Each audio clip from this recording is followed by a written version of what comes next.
नमस्कार। प्रभाव साक्षी news network और आप सभी का स्वागत है। संगीत जगत के सबसे प्रभावशाली नामों में शुमार ए.आर. रहमान इन दिनों चर्चा में हैं, लेकिन वजह उनकी कोई नई रचना नहीं बल्कि वह बयान हैं जिनमें उन्होंने पिछले लगभग एक दशक से हिंदी फिल्म उद्योग में काम कम मिलने का संकेत दिया। जिस तरह से उनके इन बयानों को हिंदी सिनेमा जगत की कई वरिष्ठ और प्रतिष्ठित हस्तियां सिरे से खारिज कर रही हैं, वह साफ करता है कि प्रख्यात संगीतकार ने बॉलीवुड को धर्म के चश्मे से देखकर एक बुनियादी भूल की है। हिंदी सिनेमा एक ऐसा मंच रहा है जहां पहचान नहीं बल्कि प्रतिभा निर्णायक रही है। ऐसे में यह सवाल उठना स्वाभाविक है कि जिस उद्योग ने रहमान को सिर आंखों पर बैठाया, उसी के स्वभाव को वह आज तक नहीं समझ पाए। यह हैरानी का विषय नहीं तो और क्या है। हम आपको बता दें कि बीबीसी एशियन नेटवर्क को दिए गए इस साक्षात्कार में ए.आर. रहमान ने कहा, फिल्म उद्योग में सत्ता संतुलन बदला है और संभव है कि इसके पीछे कोई सांप्रदायिक पहलू भी हो। हालांकि यह बात उनके सामने सीधे तौर पर कभी नहीं आई। ए.आर. रहमान के अनुसार उन्हें यह सब सीधे नहीं बताया जाता बल्कि कानों कान खबर के रूप में पता चलता है। उनका कहना है कि वह काम की तलाश में नहीं रहते बल्कि चाहते हैं कि उनके काम की सच्चाई खुद काम को उनकी ओर खींच लाए। उन्होंने इसे अपनी आस्था और कार्यशैली से जोड़ा और कहा कि वह जबरन अवसर खोजने में विश्वास नहीं रखते।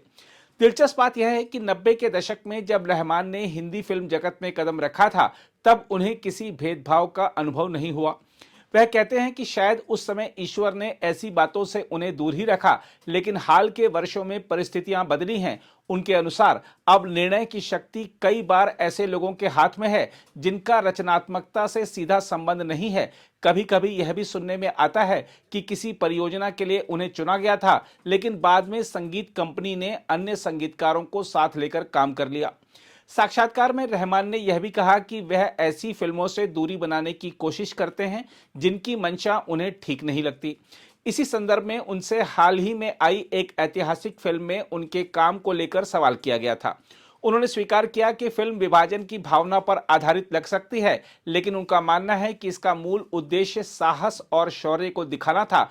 उन्होंने यह भी कहा कि दर्शक इतने समझदार हैं कि वह सच्चाई और चालाकी में फर्क कर सकते हैं। हम आपको बता दें कि यह फिल्म, जो छत्रपति संभाजी महाराज के जीवन पर आधारित थी, फरवरी 2025 में प्रदर्शित हुई थी और ऐतिहासिक तथ्यों को लेकर तीखी बहस के बावजूद व्यापारिक रूप से अत्यंत सफल रही थी। इसकी कुल कमाई लगभग 700 करोड़ रुपए बताई गई। दूसरी ओर रहमान की टिप्पणी ने कला जगत में तीखी प्रतिक्रियाएं पैदा की हैं। वरिष्ठ गीतकार और पटकथा लेखक जावेद अख्तर ने इस विचार से असहमति जताई है। उनका कहना है कि उन्होंने कभी ऐसा माहौल महसूस नहीं किया। जावेद अख्तर ने कहा कि मुंबई में ए.आर. रहमान को अपार सम्मान मिलता है, लेकिन कई छोटे निर्माता उनसे संपर्क करने में हिचकिचाते हैं। उनका मानना है कि रहमान की व्यस्त अंतर्राष्ट्रीय जीवन शैली भी काम कम होने का एक कारण हो सकती है, न कि कोई सांप्रदायिक तत्व। वहीं लेखिका और स्तंभकार शोभा डे ने रहमान की टिप्पणी को खतरनाक बताया। उन्होंने कहा कि पिछले 5 दशकों के अनुभव में उन्होंने हिंदी फिल्म उद्योग को प्रतिभा के आधार पर चलने वाला क्षेत्र पाया है, जहां धर्म आड़े नहीं आता। गायक शान ने भी इसी तरह की राय रखते हुए कहा कि काम मिलना या ना मिलना व्यक्तिगत परिस्थितियों और पसंद नापसंद पर निर्भर करता है। ऐसी ही टिप्पणियां कई अन्य कलाकारों की भी रही हैं।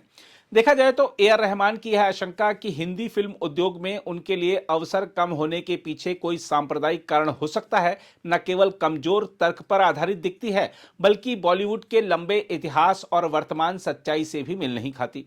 हिंदी सिनेमा की बुनियाद ही विविधता, समावेश और प्रतिभा की स्वीकृति पर टिकी रही है। यहाँ धर्म नहीं बल्कि दर्शकों से जुड़ने की क्षमता और काम की गुणवत्ता निर्णायक रही है।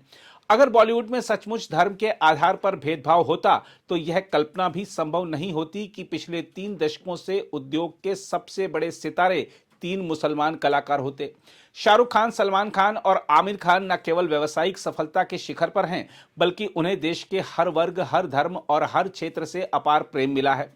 उनके प्रशंसकों की संख्या लगातार बढ़ती रही है और उनकी फिल्मों ने सैकड़ों करोड़ रुपए का कारोबार किया है।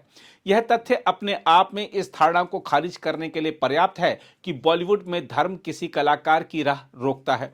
हिंदी फिल्म उद्योग में संगीत, लेखन, अभिनय और निर्देशन जैसे रचनात्मक क्षेत्रों में अनगिनत उदाहरण हैं, जहां कलाकारों को उनकी पहचान या आस्था के कारण नहीं, बल्कि उनके हुनर के कारण स्वीकार किया गया। जावेद अख्तर, सलीम खान, मजरूह सुल्तानपुरी और नौशाद जैसे नाम इस बात की गवाही देते हैं कि यह उद्योग प्रतिभा को सिर आंखों पर बैठाता है। ए.आर. रहमान निसंदेह एक महान संगीतकार हैं और उनके योगदान पर कोई सवाल नहीं उठाया जा सकता। लेकिन बदलते दौर में काम की मात्रा कम या ज्यादा होना कई व्यावसायिक और रचनात्मक कारणों से जुड़ी हो सकती है। इसे सीधे सांप्रदायिक नजरिए से देखना ना तो उद्योग के साथ न्याय करता है और ना ही स्वयं रहमान की उस वैश्विक छवि के साथ जो संगीत को सीमाओं और पहचानों से परे मानती है। आज जरूरत इस बात की है कि ऐसे कयासों की बजाय आत्मविश्लेषण और बदलती कार्यप्रणाली को समझा जाए। बॉलीवुड को संदेह के कटघरे में खड़ा करने की बजाय रहमान जैसे कलाकारों को अपनी ही विरासत पर भरोसा रखना चाहिए। यह उद्योग आज भी उसी सिद्धांत पर चलता है जिस पर वह दशकों से चलता आया है, यानी प्रतिभा ही सबसे बड़ा धर्म है। हम आपको यह भी बता दें कि रहमान की टिप्पणियां राजनीतिक विवाद का भी रूप ले चुकी हैं। अगर आप भी लेना चाहते हैं देश दुनिया की तमाम जानकारी तो आज ही सब्सक्राइब करें हमारे चैनल को। साथ ही नीचे दिए बेल आइकन को जरूर दबाएं ताकि हर अपडेट आप तक पहुंच सके।